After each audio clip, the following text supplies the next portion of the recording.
Most people believe wealth gets harder to build as the numbers grow. It's the reverse. The first $100,000 is the hardest money you'll ever put together, and almost nobody explains why. Stick around, because by the end of this video, you'll know exactly what shifts once you cross that line, and why everything before it feels like dragging a couch up a flight of stairs alone. Every person who eventually builds real wealth once started at $0 in their account, no matter how confident or successful they look today. At this stage, growth doesn't come from smart investing or clever tricks. It comes almost entirely from income and effort. There's no formula that skips this part. The money simply has to be earned first. A recent graduate working their first job, or someone picking up extra shifts to make rent, isn't failing at building wealth. They're doing exactly what this stage requires. The bank account might barely move week to week, and that's normal, not a sign something's wrong. This phase rewards persistence more than intelligence. Nobody gets to skip the grind of earning before they can start growing what they've earned. Right before things start shifting, this stage tends to test people hardest, which is where most people give up. Dropping $50 or $100 into an investment account each month can feel like tossing coins into a well that never fills up. The numbers on the screen barely shift, and the effort required to earn that money in the first place feels wildly disproportionate to what it seems to produce. A barista working the early shift for 6 hours might set aside $20 after a long, exhausting day, only to watch the account balance stay nearly unchanged. That gap between effort and visible result is exactly where doubt creeps in, and where most people start questioning whether saving even matters. This is the moment right before momentum builds that convinces so many people to stop. The math hasn't caught up yet, but it will. Giving up here means missing the exact turn where small deposits start turning into something the calculator actually notices. Rent, utility bills, groceries, taxes, and a dozen smaller costs disappear from an account before saving even gets a chance to start. Someone renting a one-bedroom apartment alone can watch an entire paycheck vanish within days, with little left over once the essentials are covered, and by the middle of the month checking the balance can feel almost pointless. This isn't a personal failure. It's simply how the math works when income is limited and obligations are fixed. A car payment, a phone bill, and a grocery run can quietly erase what looked like a comfortable paycheck just 24 hours earlier. Recognizing this pattern is the first real step toward changing it. Nobody breaks out of this cycle by earning slightly more while spending exactly the same. The shift starts the moment someone decides to interrupt that pattern on purpose, even by a small amount. There's a common belief that saving seriously has to wait until income gets bigger. A raise, a promotion, a better job title finally showing up. Until then, investing feels almost pointless, like showing up to a race before the starting gun has even fired. But the habit matters more than the amount, especially early on. Someone setting aside $30 a week while earning little isn't behind. They're quietly building a muscle that a person earning triple that income might never develop, simply because they never had to. Waiting for enough often means waiting forever, since expenses tend to expand right alongside income, no matter how much of it there is. The habit built now, however small it looks on paper, becomes the foundation everything else eventually gets stacked on. Skipping this step doesn't speed up the process. It just delays when the real momentum finally begins. Somewhere around $100,000, the math starts behaving differently than it did before. Up until this point, growth has depended almost entirely on what gets deposited by hand, month after month, paycheck after paycheck. Past this line, the money itself finally starts pulling its own weight. A modest annual return on $10,000 barely covers a nice dinner out with a friend. That same rate of return on $100,000 can rival what someone saves in an entire year of paychecks without a single extra hour worked. That's not a coincidence. It's simply what compounding needs a real base to work with. This is the point where effort and math finally start pulling in the same direction instead of one carrying the other. Nothing magical happens the instant the number is hit, but the trajectory afterward looks nothing like what came before it. Compound growth means the returns an account earns start generating returns of their own, year after year, without anyone lifting a finger. In the early stages, this effect is almost impossible to notice because the base amount is simply too small for it to matter much yet. Picture a snowball rolling down a long hill. At the top, it's barely bigger than a fist, picking up a light dusting of snow with each slow turn. Halfway down, though, its size means every rotation adds far more than the one before it, not because the hill changed, but because the snowball did. Money behaves the same way once there's enough of it built up. The formula never changes, but its effect becomes dramatically more noticeable once there's real capital behind it. What felt painfully slow for years suddenly stops feeling slow at all. Numbers make this shift easier to see than words ever could. At $10,000, a solid year of market returns somewhere in the mid-single digits adds a few $100s, barely enough to cover a month of groceries. At $50,000, that same percentage adds a few $1,000s, closer to a decent bonus at work. At $100,000, that same percentage turns into several $1,000s, added without a single extra shift worked or invoice sent. 3 different account balances, roughly the same rate of return, and 3 completely different outcomes sitting side by side. This is why the early years feel disproportionately hard compared to what comes later.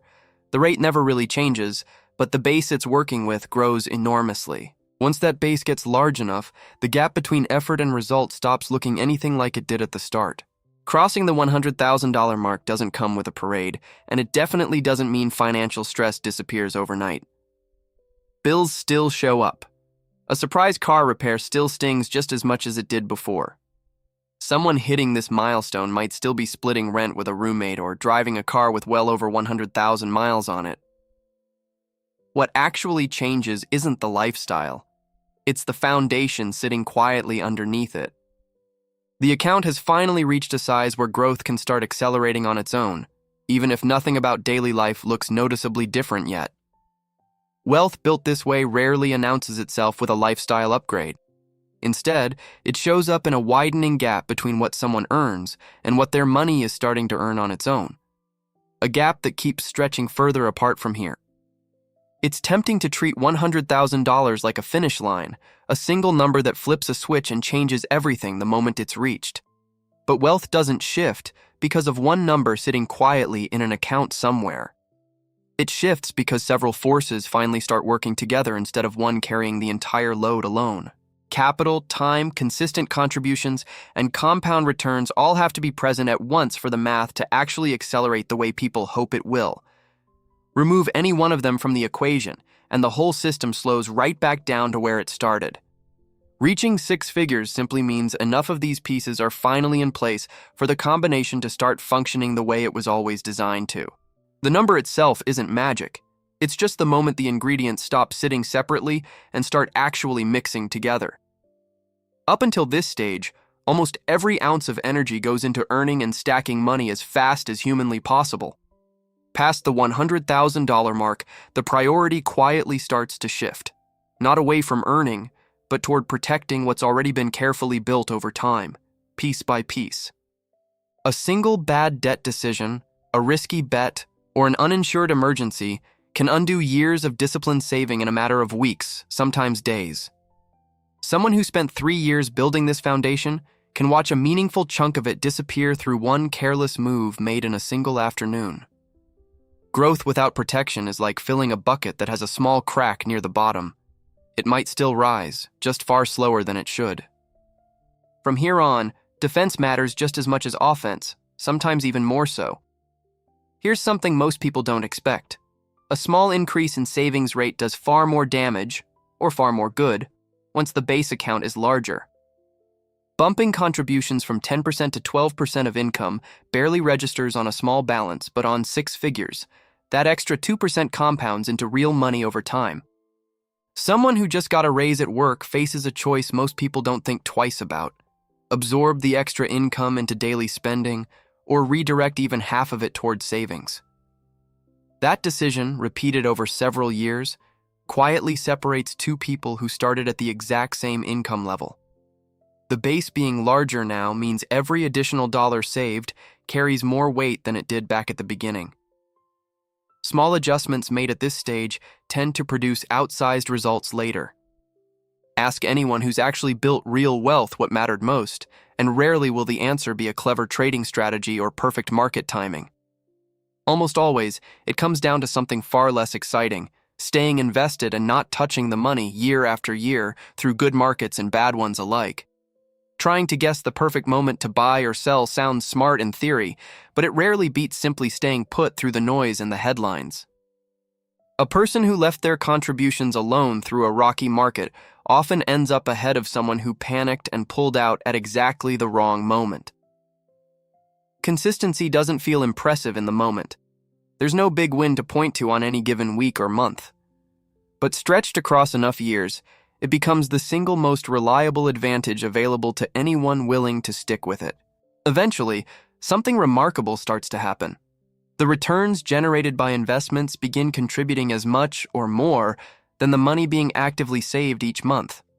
Work still matters, income still matters, but they're no longer the only engine driving growth forward on their own. This is the shift from working for money to having money work as a genuine partner instead. Someone who spent years setting aside a portion of every paycheck starts noticing that market growth alone can add more in a single strong year than an entire year of contributions once did by hand. It doesn't mean effort stops mattering. It means effort finally has backup for the first time. The account that once depended entirely on discipline now has a second source of momentum running alongside it, one that doesn't need to clock in or ever take a day off. The truth is simple, even if it doesn't feel that way in the middle of it. The first $100,000 tests patience far more than it tests intelligence. It isn't built through luck, a lucky stock pick, or some secret nobody else knows about. It's built through the boring, unglamorous discipline of saving consistently when the results barely show. That discipline is exactly what makes everything after this point possible. Once the foundation is finally in place, growth stops feeling like a constant uphill fight and starts feeling like momentum carrying its own weight. As Napoleon Hill once put it, whatever the mind can conceive and believe, it can achieve. And few things prove that better than watching money that once grew by hand start growing on its own. The climb was never supposed to feel easy. It was only ever supposed to feel worth it. If this video helped you understand exactly where you stand on this journey, follow the channel so you don't miss what comes next. There's a lot more of this road still to map out. Before you go, one question. What number are you working toward right now? 10,000, 50,000, 100,000, or already past it? Drop it in the comments below. Seeing where everyone actually stands might be more motivating than any chart this video could show.